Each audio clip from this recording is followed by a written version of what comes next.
Hello everyone and welcome to the podcast Fortissimo.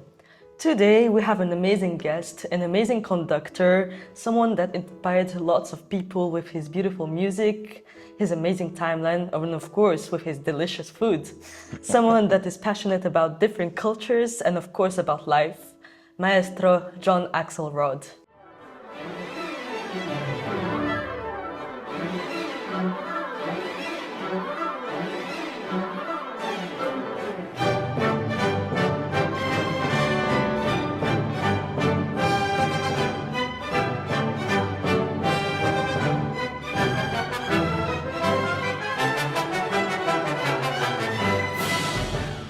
Hello, Hello. Lucas. Hello, everyone. How are you? I'm feeling great. I'm very happy to be in this beautiful environment talking to you. Oh, thank you so much for coming. It's an amazing experience to talk to you about your life and your amazing timeline. Yeah. I must first preface by saying that while I am very much honored by your invitation, it is I who is impressed with you. I think everybody who's watching is impressed with you. And so it's really a pleasure to be able to talk about music with you. Oh, yes, very. And so I know that you love beautiful things. You play beautiful music. You're surrounded by nature where you live, some beautiful nature. And so I would like to begin by asking you, what does beauty mean to you? Oof. As Keats said, truth is beauty, beauty is truth. That's all you need to know. And I think I can agree with that philosophy that beauty is truth, but of course it's subjective. Yes. One person's beauty is another person's nightmare, and vice versa. So I think the important thing to understand about beauty is how it touches us, how it can actually have an impact on the human experience. And fortunately, music is one of those subjects that allows us to experience beauty in a multidimensional way. Mm-hmm. I mean, if you think about music as a subject, Yes. it contains absolutely everything that you and anybody else has learned in school. It's true. It has mathematics. Of course, we can't do rhythm without mathematics. We can't count measures without mathematics. It has history. We have to know something about this man Yes. or This this man man. also. It has, of course, gymnastics and sport. Think about how your arms and your back and yes. everything feels after playing 6 hours of piano, or how my arms feel conducting a Mahler symphony or a Wagner opera. It has literature. You have to know all about the way the librettos are expressed through music, or how poetry is set to music. It has so many subjects: science, physics, everything possible that you would learn in school. But it has also one other thing: it has beauty, it has art. Yes. And because of that, and the universality of the language of music, that it touches us. I mean, we can't feel it. You can't touch my voice as I speak. Yes. It's abstract, but we can feel it. And it's the same thing with beauty. When we hear it, when we see it, when we taste it, when we smell it, whatever it may be, our senses become alive and remind us of what makes us human. This is true. Whoa. I never really thought about this. But you know, I'm sure that you know this phrase by Dostoevsky, beauty will save the world. Ooh, it will also destroy the world. But, you know, one, as we were just talking about, I mean, beauty can certainly save the world. I think if more people were to recognize the shared common experience that beauty offers, regardless of the subjective experience, because what is beautiful to you might not be beautiful to me, but by recognizing the value of beauty, it allows people to come together in a more, shall we say, peaceful way. There is no beauty in the art of war, despite it being called an art. There is beauty in the way men can care for one another rather than kill one another. After all, it was Schiller who wrote it and Beethoven put it to music. Alle Menschen wären Brüder. all mankind will be brothers. That in itself is the manifestation of the phrase that beauty can save the world. Yes, it's true. Well, we spoke about beauty and now we are going to speak about music. So you were first a pianist and then a conductor. And so why did you want to become a conductor? Well, let me first say that being a pianist is a conductor. Yes. So you'll be a conductor too, I'm sure, conducting from the piano. But the fact of the matter is, and especially because it is a polyphonic instrument, and so we're used to hearing the music among its 88 keys and even more with the harmonics that it produces. So if you consider the fact that you are using both your right hand and your left hand to actually produce sound, to create something from nothing, to translate those black dots on a page into actual sound, the same thing applies when you become a conductor. You're just not just moving your arms around, even though it looks like we're just moving our arms or our fingers around.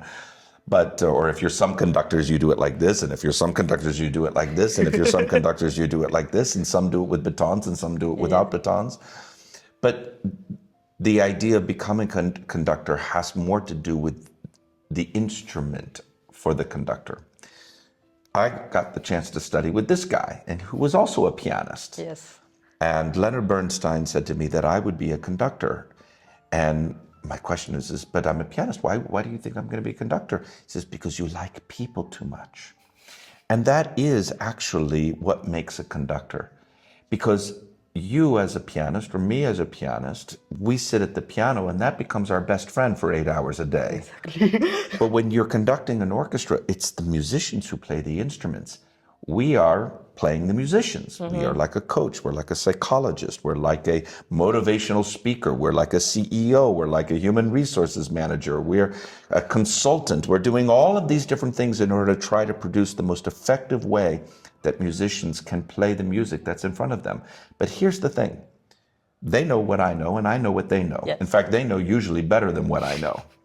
Most musicians in professional orchestras have played the repertoire much more than the conductors have actually conducted that repertoire.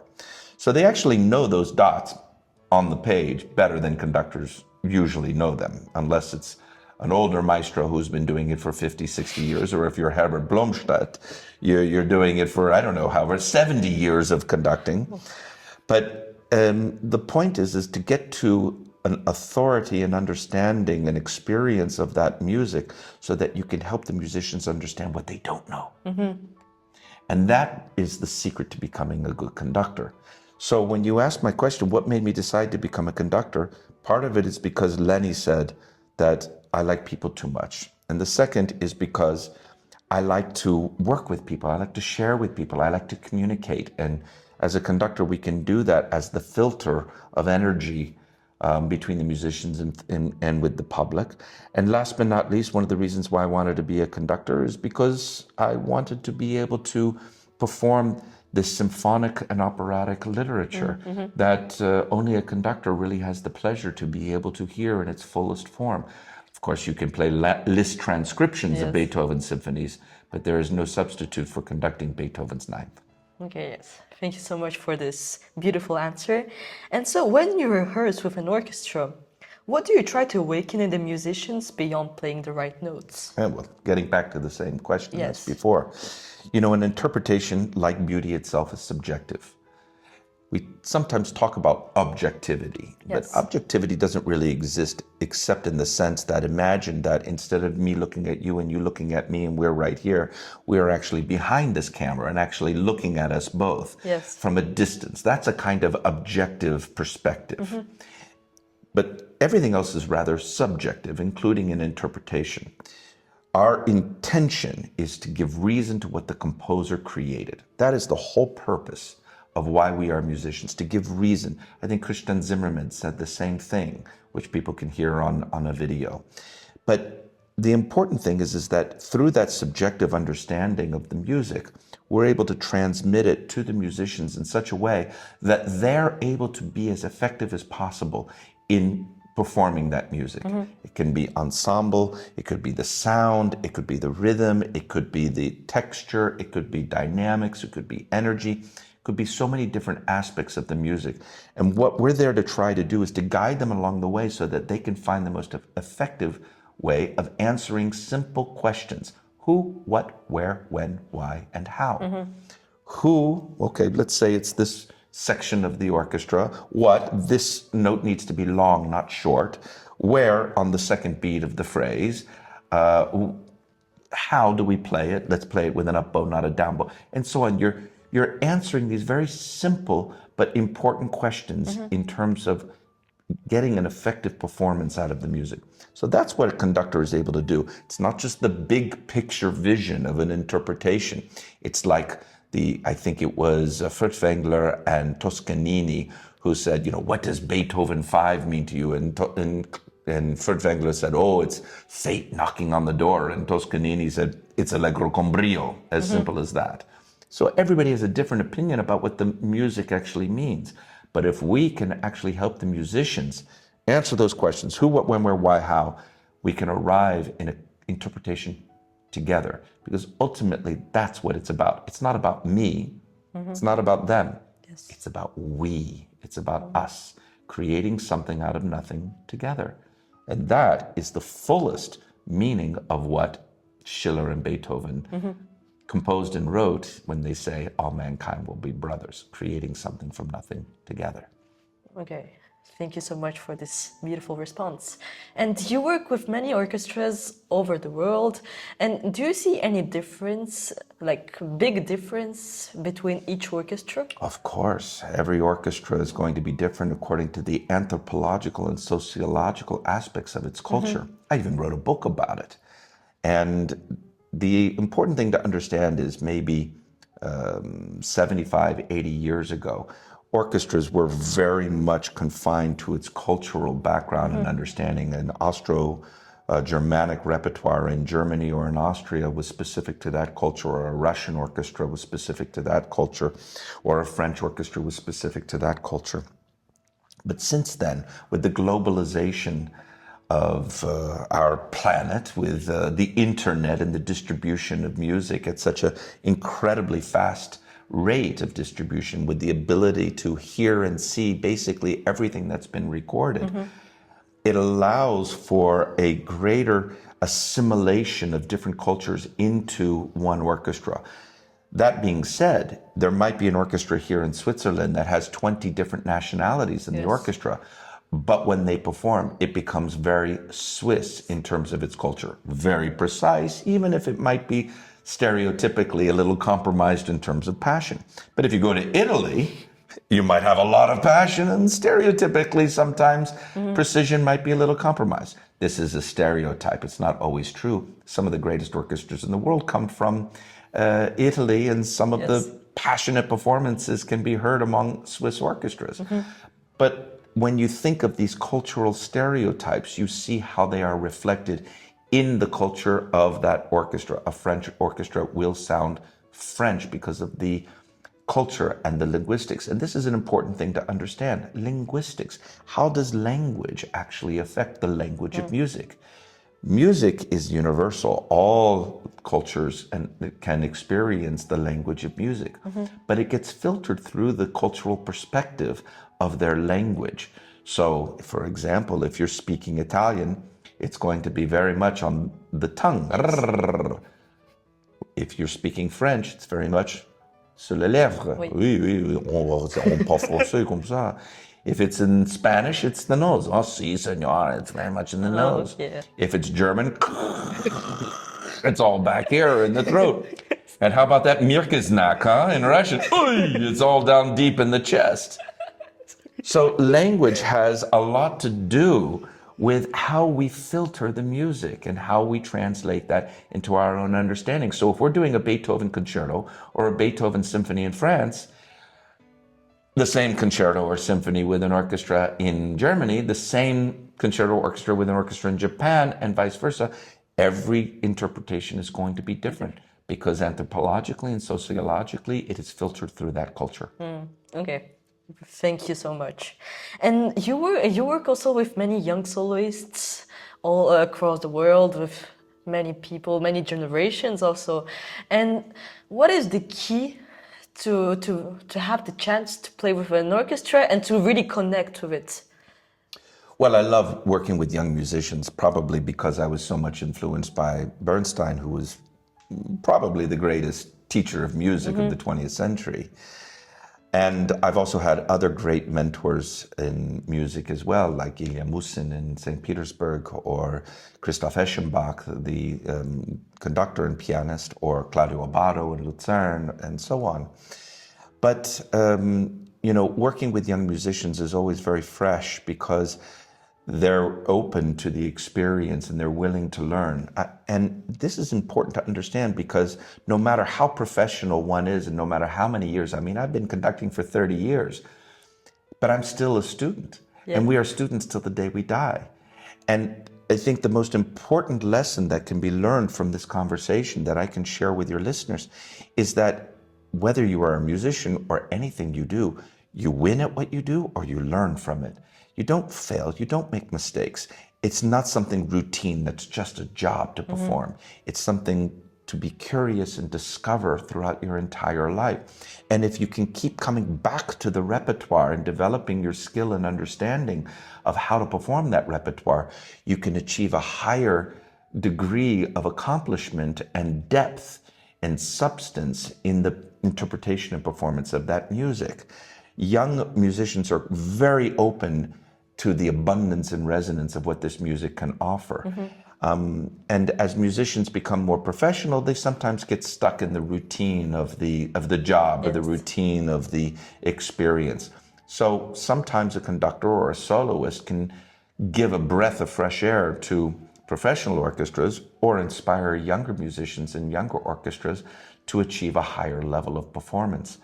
To me, it is multi-generational. It really doesn't matter whether I'm working with amateurs or professionals, young or old. The important point is to make a shared experience together. And that communion is what makes it so, what was the word we started with? Beauty? Beauty, yes. So beautiful. Wow. Okay, thank you. But do you think that an artist is born or that he's created through all his life? Well, that's a very difficult question because you're talking about nature versus nurture. And, psychologists have written books about this, and sociologists and anthropologists and everybody else have written volumes on this particular subject.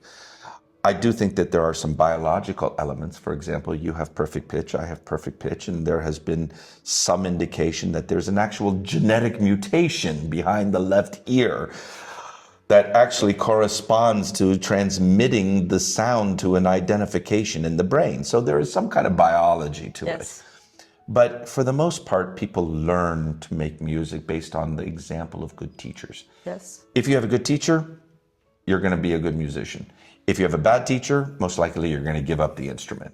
And it doesn't matter whether it's an instrument or any subject. You have a good teacher who's a mentor and who has inspired you, very likely you're going to follow along in their footsteps. That being said, there are also people who don't need teachers at all. We spoke about that. There are some people who they say, I'm naturally gifted at this and I can do this my way. I don't want to do it according to another teacher's way. There are many artists, painters, musicians, writers who have done it their own way. There's nothing wrong with that. And in that particular case, they may be naturally blessed to be able to express themselves through a particular art form. But having a teacher, having a mentor is one of the greatest recipes for knowing which path to take when you come to that cross in the road. Sometimes you might say, should I go left? Should I go right? And the teacher says, trust me, go right. If you go left, you're going to be suffering a lot. Yeah. So sometimes it's a little bit like that. I have scores from my teachers, and those scores were given to them by their teachers. And all those scores have markings in them telling us what to do. Even Gustav Mahler gave us indications as conductors what to do and what not to do. So when you have a good mentor, and this goes back throughout the history of civilization, when you have a shaman, a guru, a sensei, a rabbi, a priest, or whatever it is, when you have a good teacher, sometimes they can really help you along the way. So in my opinion, you get the best of both. If you are naturally gifted, you have some of that ingredient to start with. And if you have a good teacher, they know what to do with those ingredients. What Lenny said to me when I asked him, should I be a musician? And he said, you've already answered the question. By just asking that question, you've answered it.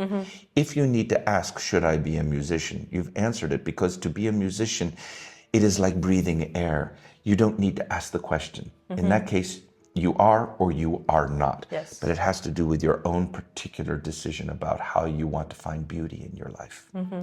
Okay, amazing. Thank you so much. And you told just before that there are many philosophical books, and you have also written several books during your life. And so what inspired you the most to write these? Because you have 3 books: The Symphony Orchestra in Crisis, A Conductor's View, Lenny and Me on Conducting Bernstein Symphonies, and Big Notes, How Stradivarius Makes Money and Music.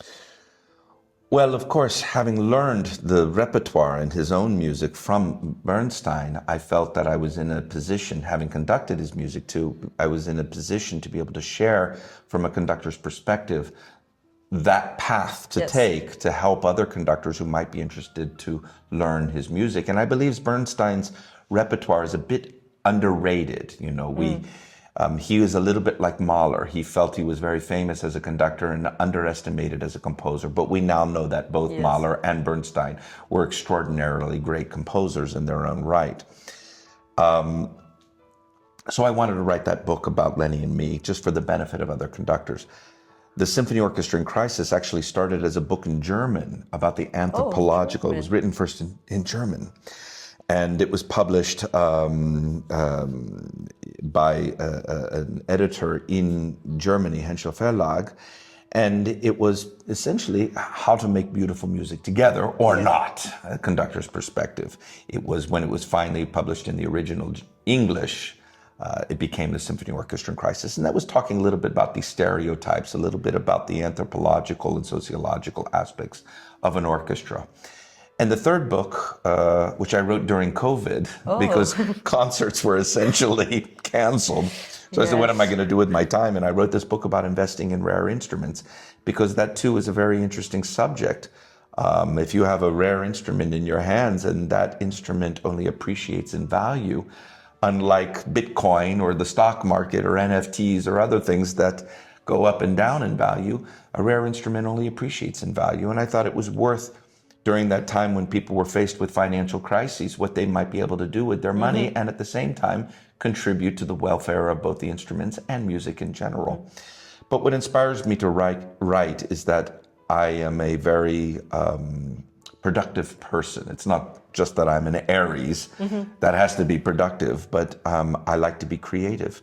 Creativity gives me a great amount of joy. So if I'm unable to make music in a performance because of cancellations due to COVID, I find other ways to do it. Either writing a book or teaching online or cooking Italian recipes.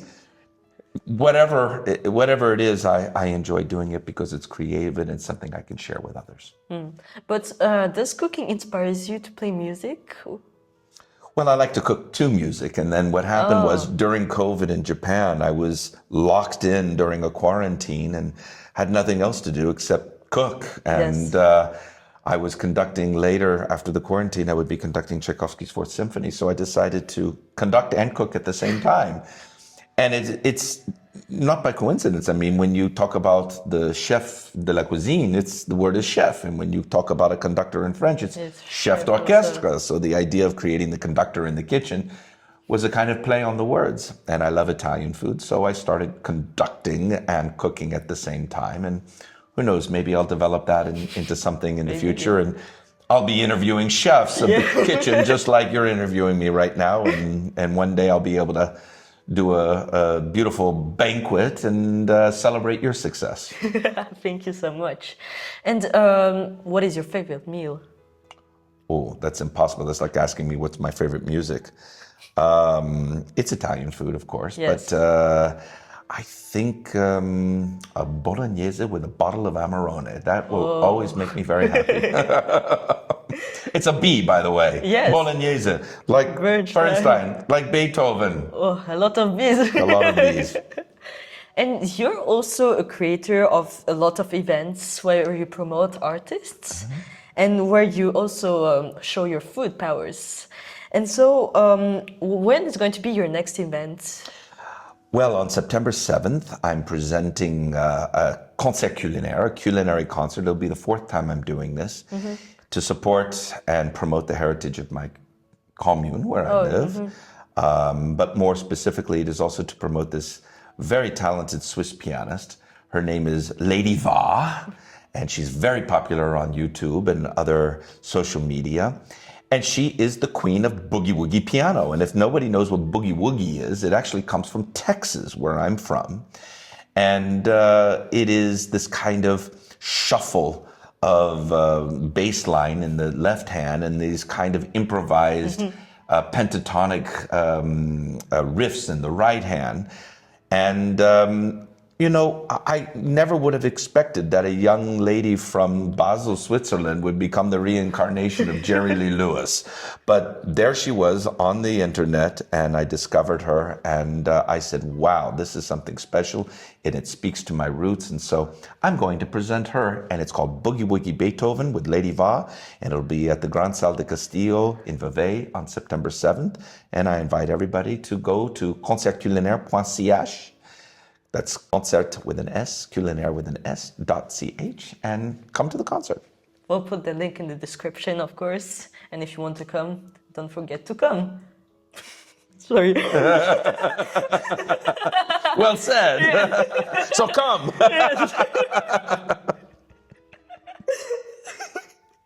Okay, and so looking at all your activities, do you see them as different lives or as chapters of the same book? That's another great question.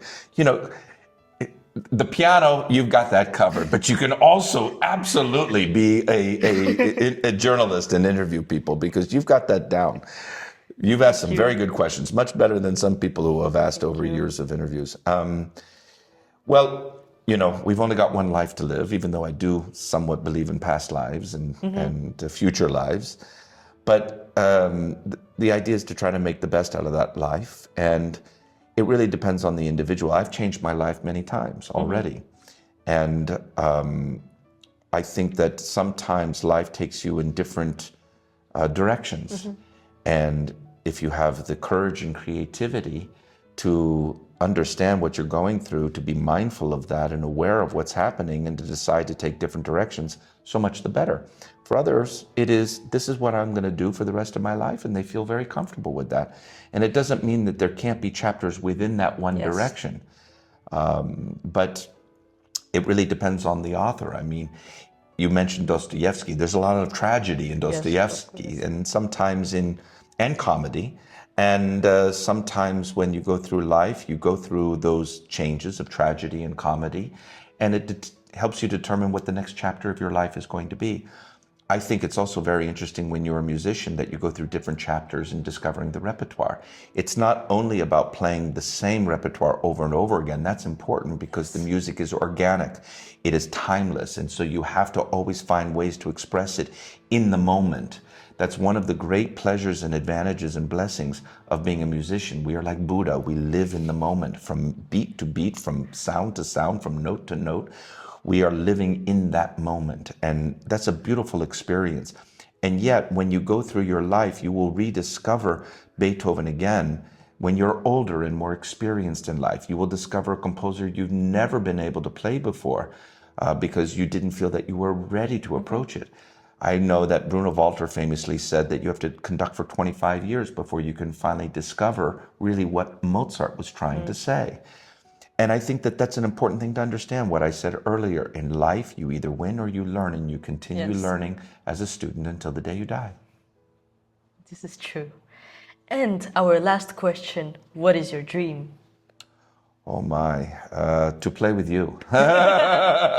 Also a dream, yes. No, that is a dream because I really think, also. I think that you're extraordinarily talented, and I think it would be a great collaboration that I'd learn a lot from. But the most important thing is that we have dreams, and you fulfill one dream and then you move on to the next dream. Yes. Most of the dreams that I've had in my life, I've fortunately been able to realize. So I'm looking for new dreams. And the good news is that life is full of dreams. There's a wonderful poem by W.E. O'Shaughnessy that talks about we are the music makers. And it talks about the dreamers of dreams and the changer of the world forever, it seems.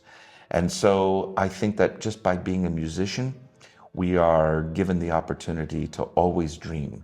And by dreaming, we are able to live a life of both fantasy and reality, of finding the ideal, no matter how hard it is, and being proud of what we've been able to accomplish. Nobody can ever take that away from us.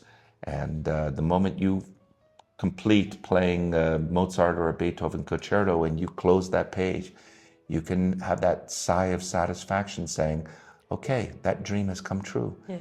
And on to the next one. This is true. I have also so much dreams. And they will come true. I hope one day. Well, thank you so much. I thank you. It was so interesting to know about you and to understand more about your philosophy, about things and about life. Very much. Thank you so much. Thank you, Lucas, and thank you all for Yes, listening. thank you so much. And see you soon. Bye-bye. Bye. And come.